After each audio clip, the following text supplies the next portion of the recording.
Em nosso programa de hoje, teremos como foco a universidade, não apenas como parte indispensável do roteiro para se chegar a uma profissão de nível superior, mas principalmente como uma carreira de prestígio com potencial de possibilitar a ascensão social de milhares de pessoas. Como é a presença negra nesse universo e quais os desafios nele enfrentados por homens e mulheres de origem afro?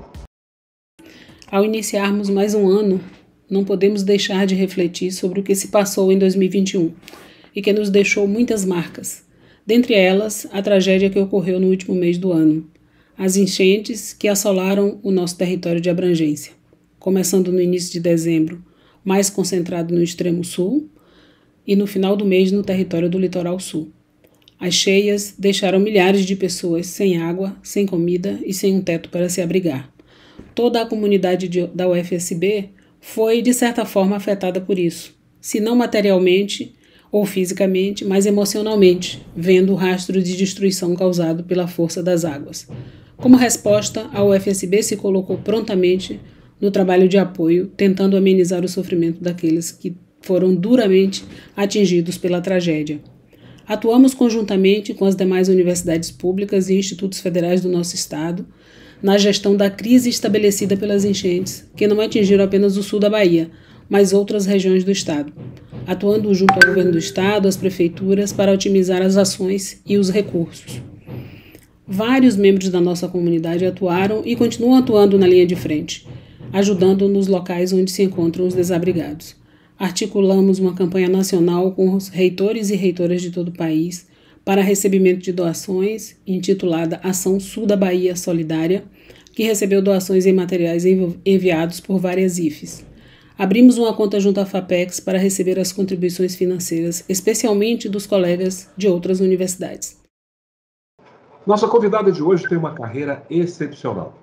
Formada em Geologia pela Universidade Federal do Rio Grande do Sul, tem mestrado em Geoquímica pela Federal da Bahia, doutorado em Engenharia Ambiental pela Universidade Cornell e estágio pós-doutoral na Universidade Brown, ambas essas últimas nos Estados Unidos.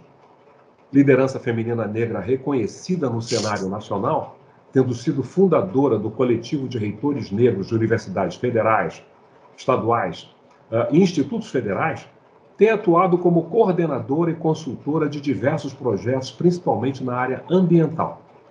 Para coroar sua carreira, foi eleita em 2019 a primeira reitora negra de uma instituição federal, a Universidade Federal do Sul da Bahia. Vamos conversar com a intelectual acadêmica e ativista de gênero e raça, Joana Guimarães Luz. Professora, em primeiro lugar, permita-nos cumprimentá-la efusivamente por sua carreira brilhante, que inclui passagem por instituições brasileiras e internacionais de primeira linha. É um grande prazer recebê-la em nosso programa. Eu fico muito feliz de estar participando aqui do programa. Boa noite a todos e todas. É um enorme prazer estar aqui nesse bate-papo, né, com o Carlos Medeiros e o público aqui que nos assiste, né, que nos vê. Então, eu agradeço imensamente aí a oportunidade, né, dessa conversa e desse bate-papo. Professora, nascida em Itajuípe, sua graduação foi na Federal do Rio Grande do Sul, uma terra diferente da Bahia, tanto pelo menor percentual de negros, quanto pelo caráter explícito do racismo. Algo que eu presenciei, de fato, pelo fato de minha mãe ser gaúcha e eu visitar o Rio Grande do Sul. Como foi essa experiência? Bom, eu fui para o Rio Grande do Sul, né, porque eu me casei muito cedo e ainda na graduação e acabei mudando para o Rio Grande do Sul e acabei fazendo concluindo meu curso de graduação em Porto Alegre. Foi uma experiência, como você disse, né, tem essa questão aí do racismo bastante explícito, né, a gente, obviamente, nós temos racismo no Brasil inteiro, não tem nenhum estado que esteja livre disso, mesmo Bahia, que tem um grande percentual de pessoas negras, temos aqui também as nossas dificuldades aí em relação à questão racial.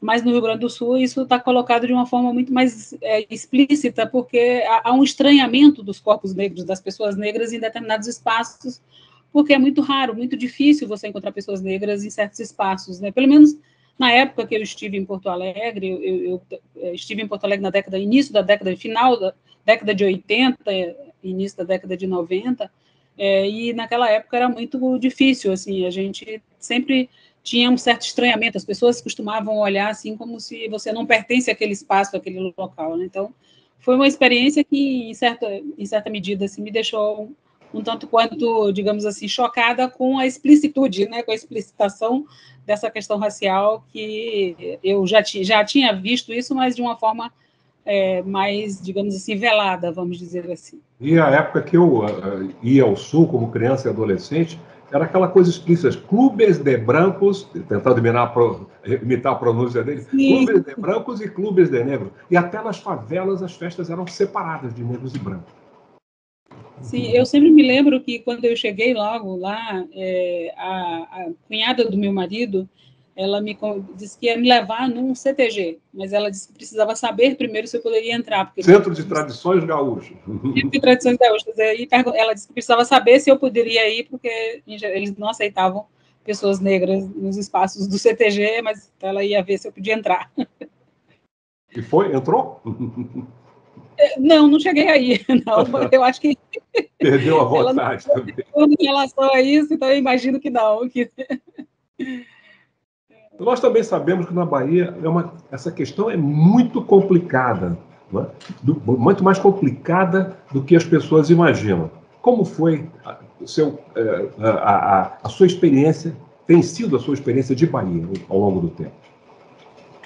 Bom, a Bahia, eu sempre digo que nós temos essa questão da Bahia ser um estado de maioria negra, é um estado que é colocado no imaginário assim como aquele estado que tem uma democracia racial, né? Mas que na verdade nós temos grandes problemas na Bahia, principalmente porque a Bahia ela tem uma questão que eu diria aquele hábito do negro, da pessoa negra ser aquela pessoa da família, aquele ser de estimação, sabe? Quase que os meninos são criados, isso era um costume, né?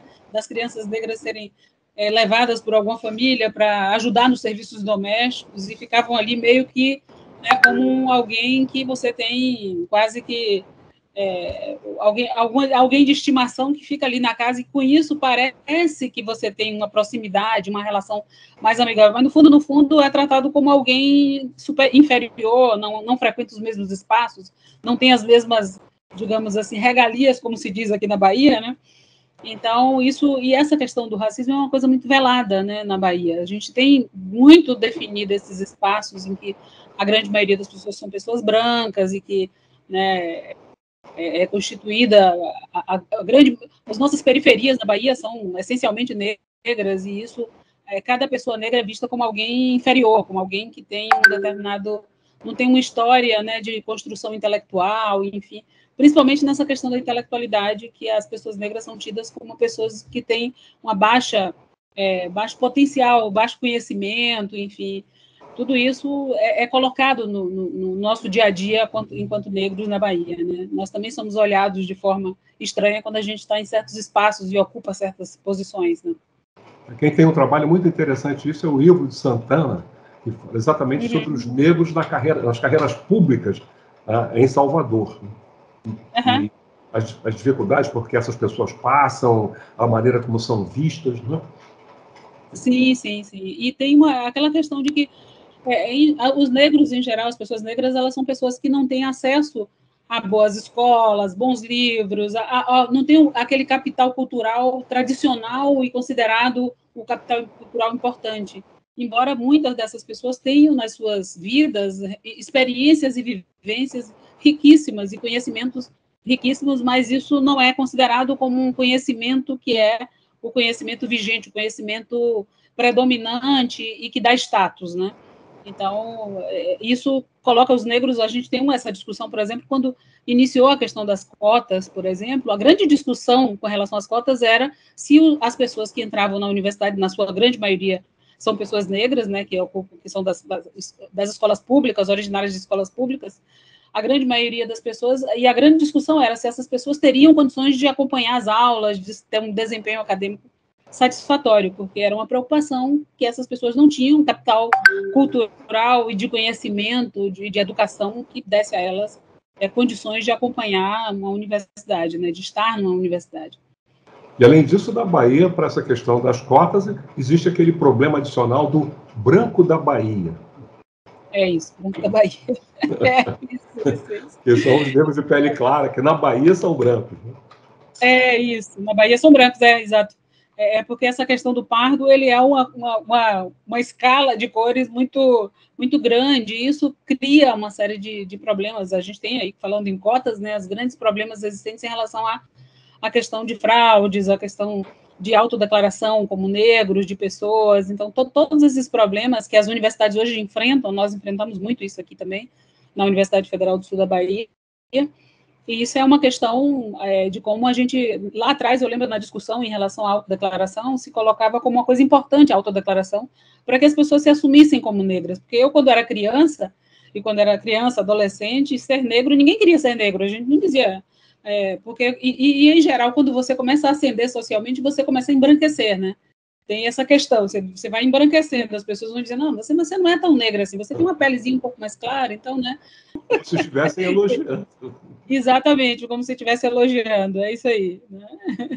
Como a minha irmã, que tem uma filha que é branca, porque ela casou com um branco, um sueco, e a minha sobrinha saiu muito parecida com o pai, de cabelos claros, pele bem clara, e quando minha sobrinha nasceu, as pessoas diziam para minha irmã que ela tinha barriga limpa. Sua irmã, você tem a barriga limpa. Isso diz tudo, né, sobre essa mentalidade. Diz tudo, né? Então, essas frases e essas coisas que as pessoas falam que não se dão conta do quão isso é ofensivo e do quão isso é extremamente agressivo e cruel, né? Agora, eu digo uma coisa, geologia, geoquímica, engenharia ambiental, o que a atraiu para as chamadas ciências da Terra? Ciências da Terra. Bom, eu sempre fui muito curiosa assim, em relação às questões de pensar um pouco sobre o nosso estar aqui, o que é esse espaço que nós ocupamos, né? Do que é constituído, como é que se coloca, como é que se dá isso, qual é a nossa relação, né, com esse espaço em que a gente vive. E aí eu precisava conhecer um pouco esse espaço. O que é esse espaço que nós estamos, né? O planeta Terra. O que é isso, né? Então, lá atrás, quando comecei meus estudos, eu comecei, inclusive, no início da minha primeira... Eu iniciei o curso de filosofia, né? Mas aí mudei depois para geologia, né? E aí eu me dei muito bem na carreira como geóloga, assim, é uma profissão que eu gosto muito. Então, agora, por exemplo, a gente tem várias questões, eu trabalho na área ambiental, e aí, da geologia, inicialmente... tem aquela parte mais de voltada para a pesquisa mineral, aquela coisa mais das minas, de trabalhar com a descoberta de minérios, de pedras, enfim, e outras, uma profissão mais voltada para a questão mais econômica, né, da geologia, e eu acabei indo mais por uma vertente mais relacionada a recursos hídricos, a questão de gestão de águas, como que isso se dá, enfim, porque tem uma relação muito mais próxima aí conosco, né, com nós humanos e animais, de uma maneira geral, que tem uma dependência muito grande desse bem mineral, que é a água, né? Então, eu acabei indo muito por esse caminho. Eu acabei indo parar na engenharia ambiental muito focada nessa questão de estudo das águas, né? Sua última fala nos leva, pelo menos, para duas questões. Uma, como é que é ser uma pessoa negra nessa área? Porque deve ser algo ainda mais raro que, por exemplo, nas ciências humanas e sociais. Né? E a outra, com relação também a essas suas experiências nas universidades americanas. Mas a gente vai voltar a esses temas no próximo bloco.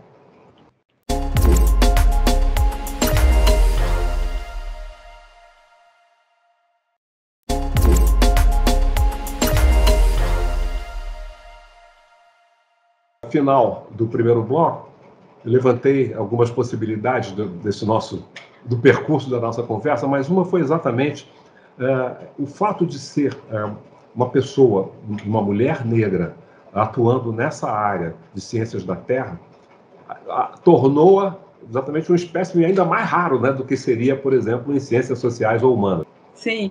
Na verdade, os cursos mais das áreas mais das ciências são cursos que sempre tiveram mais, né, pessoas, porque tem aquele grande bicho-papão chamado matemática e tal, e que acaba, as pessoas dizem assim, olha, é isso aí, você precisa estudar muito, ter boas escolas para poder...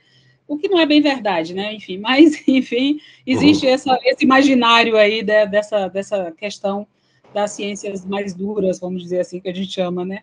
E eu entrei nessa área das ciências, a geologia, dentre essas ciências mais duras, vamos dizer assim, a geologia ainda tinha... Eu, quando fiz minha graduação, por exemplo, eu era a única pessoa negra na minha sala, né, na minha turma. Eu não lembro de ter nenhum... Talvez eu tivesse um colega negro, assim, no curso inteiro, né, não só na minha turma.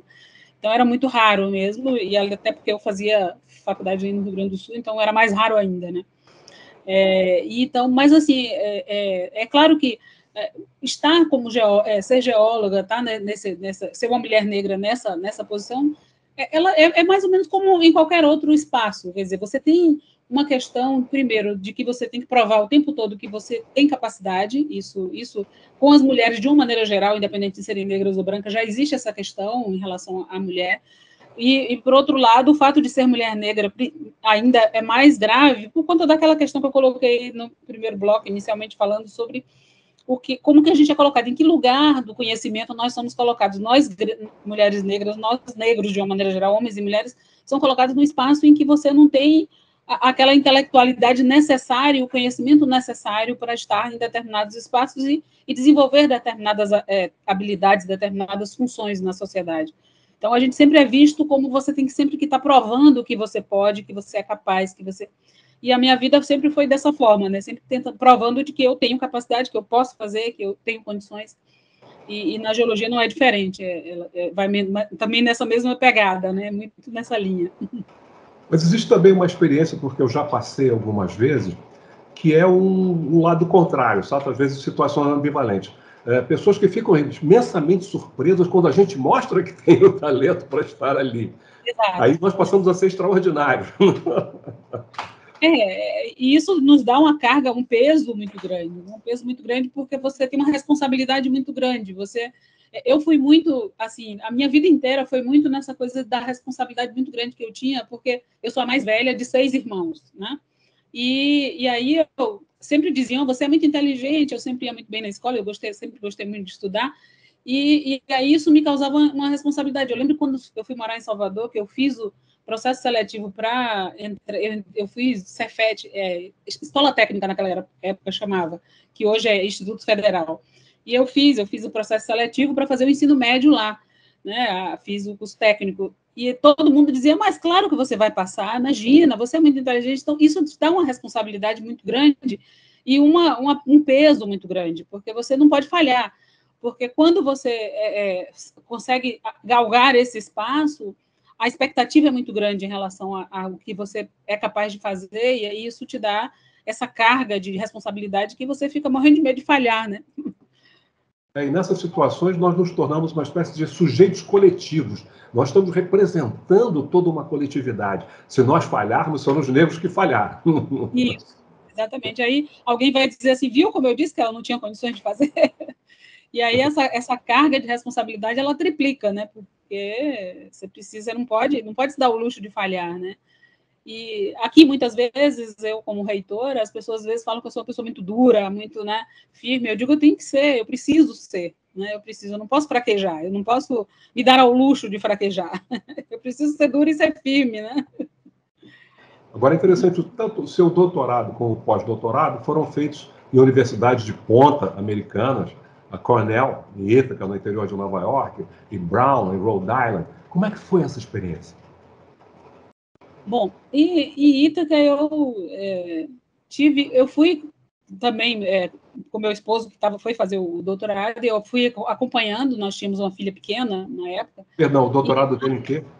Ele é em engenharia ambiental também, também. Só que ele é engenheiro, eu sou geólogo, ele quer dizer, meu ex-marido agora, né, é engenheiro, é professor também da universidade, e nós tínhamos uma filha de 2 anos na época, e eu fui.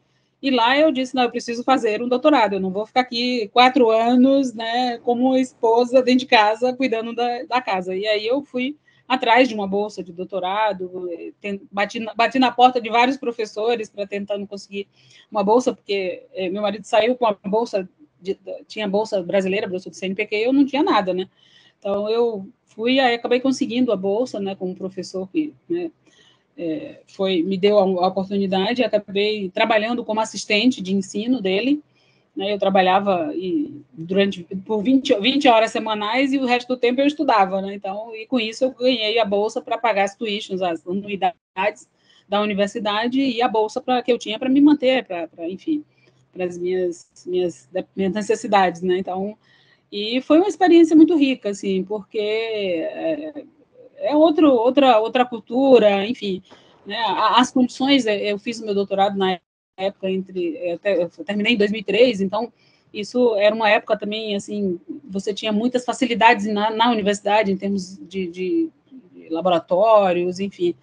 Então, foi uma experiência muito, muito rica. O contato e a convivência com pessoas do mundo inteiro. Então, tinha pessoas de várias partes do mundo, colegas com quem eu dividia salas, enfim. Foi muito rica. E na Brown, eu fui num programa induzido do Programa das Nações Unidas para o Meio Ambiente. Então, éramos 12 pessoas que fomos para Brown, e lá nós tínhamos eram pessoas de países em desenvolvimento, que eles falavam, era Argentina, Brasil, Filipinas, tínhamos 3 pessoas da África, Quênia, Zimbábue e África do Sul, né? E pessoas das Ilhas Pacíficas ali da Samoa. Então, tinham várias pessoas do México. Então, nós tínhamos um grupo muito, muito coeso assim, na discussão sobre as questões ambientais globais. Era Global Environmental Program, que eles chamavam, né? Então, eram para discutir as questões ambientais desses países, como é que a gente lidava com isso, enfim. E foi uma experiência muito rica também, né? Agora, a sua carreira envolve a participação em vários projetos ambientais, por vezes até em posições de liderança. Hoje em dia, esse tema está tão em pauta. Só vendo a chuvarada que estava caindo agora aqui no Rio e em vários estados, eu nunca vi isso ao mesmo tempo. Simultaneamente, nós continuamos vendo aquele negacionismo ambiental, pessoas que negam a existência de uma mudança climática. Qual a sua posição sobre isso? Bom, eu como estudiosa da questão ambiental, né, e assim como tenho trabalhado nessa linha, é claro que as pessoas aquela história, tem aquela frase que diz assim que é mais fácil a gente pensar no fim do planeta do que pensar no fim do capitalismo, né? Então é muito mais fácil a gente acabar com ele do que pensar nisso. Então a gente tem muito essa questão de que cuidar da questão ambiental e pensar sobre os problemas ambientais requer uma mudança de paradigma, tanto do ponto de vista de acumulação de riquezas e de bens, quanto da própria forma como a gente se relaciona com o planeta. Então, isso é mais fácil você negar isso, porque isso mantém no status em que nós estamos hoje, de exploração. A gente tem uma relação com o meio ambiente quase que predatória, quase não, eu diria predatória. A gente suga tudo que é possível sem pensar nessas consequências. E minha posição é muito radical em relação a essa questão, que eu acho que há que se fazer uma mudança muito firme em relação à nossa relação com o planeta, com os bens naturais. E olha que eu sou geóloga, estou falando aqui que a gente precisa ter um contraponto e um equilíbrio na utilização desses recursos naturais que são finitos e que, portanto, e com relação à questão das mudanças climáticas, o quanto que a gente impacta, né? A própria questão que você falou das cheias, das enchentes, nós tivemos aqui recentemente na Bahia um grande catástrofe aqui ambiental com relação à questão das enchentes que nos atingiram, e isso vem também desse manejo, dessa falta de planejamento, da falta de planejamento das nossas cidades, dos nossos espaços, né, de vivência, os nossos locais, dos nossos territórios, né, um descaso muito grande, né? Nos últimos anos, nós temos assistido a um crescimento muito grande da pauta racial, tanto do ponto de vista jornalístico, como também na área empresarial. Claro que nas universidades nós tivemos a política de ação afirmativa, mas qual a sua avaliação das universidades, principalmente públicas, em relação a isso neste momento? Bom, nós temos tido, como eu falei, a questão, agora nós temos aí, ano que vem não, esse ano, né, entramos em 2022, a possibilidade da revisão da lei de cotas, né, que completa 10 anos esse ano, e nós temos aí nas universidades, essa discussão vem ocorrendo desde que foi implementado o sistema de cotas e a ampliação do quantitativo de pessoas negras nas espaços da universidade. Eu sempre digo que a universidade é, ao mesmo tempo, um espaço de diversidade, um espaço de discussão, né, de várias temáticas, mas, ao mesmo tempo, é uma universidade de avanço do conhecimento e tal, mas, ao mesmo tempo, a universidade é muito conservadora em mudar os seus paradigmas, né? Nós somos muito apegados aos paradigmas e aquilo que nos coloca como expoentes do conhecimento, né? E a universidade é muito ciosa disso. É um ambiente muito de egocentrismo muito grande, de disputas de egos e tal. Então, mudar esse status é muito difícil.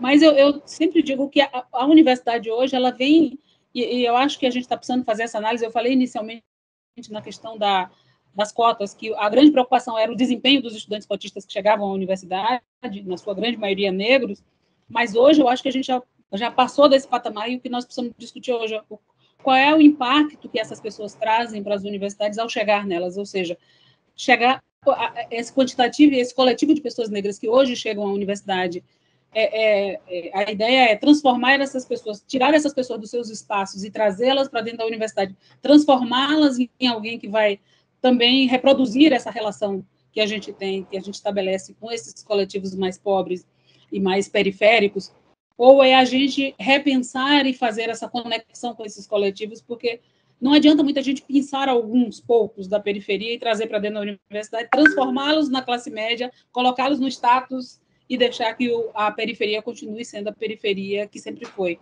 com toda a sua miséria, com todas as suas dificuldades, né? Então, eu acho que há que se pensar hoje na universidade. Isso já começa a ter, de certa forma, quando a gente já começa a discutir dentro da universidade, por exemplo, uma relação do conhecimento formal, conhecimento científico formal, com os conhecimentos tradicionais, com as questões que estão colocadas aí na sociedade e nos coletivos que nos cercam, como os coletivos indígenas, como os negros, as comunidades quilombolas, enfim, uma série de coletivos que estão hoje representados por pessoas desses coletivos que chegam à universidade. Então, o que essas pessoas trazem para que a universidade repense seus paradigmas e suas relações sociais, né, que se reproduzem dentro da universidade? A universidade, ela não é uma redoma de vidro em que você tem isenta dos males do mundo. Ela tem todos os males que tem fora dela, né? E reproduz todas as relações de racismo, de preconceito também. Então, a gente precisa discutir um pouco essa questão com esses coletivos que chegam, para que a gente repense essas relações e essas discussões, para além da questão do desempenho das pessoas que chegam à universidade, né? Saídas aí das periferias das nossas cidades. E, com certeza, a sua chegada a esse cargo, uma primeira reitora negra de uma federal, é um motivo de esperança, motivo de orgulho e de esperança para todos nós. Mais uma vez, eu dou seus parabéns, agradeço pela sua participação no programa e espero que possamos voltar a nos encontrar virtual ou pessoalmente para continuar esse debate, continuar essa conversa, porque ela vai muito longe. Muito obrigado. Muito obrigada, eu agradeço muito o espaço e estamos à disposição a qualquer momento. Acho que essas discussões são muito importantes aí para que a gente reflita, né, sobre o que é que significa essa luta aí das pessoas negras e os espaços a serem ocupados por essas pessoas, que foi negado por anos e séculos, né? É isso. Muito obrigada.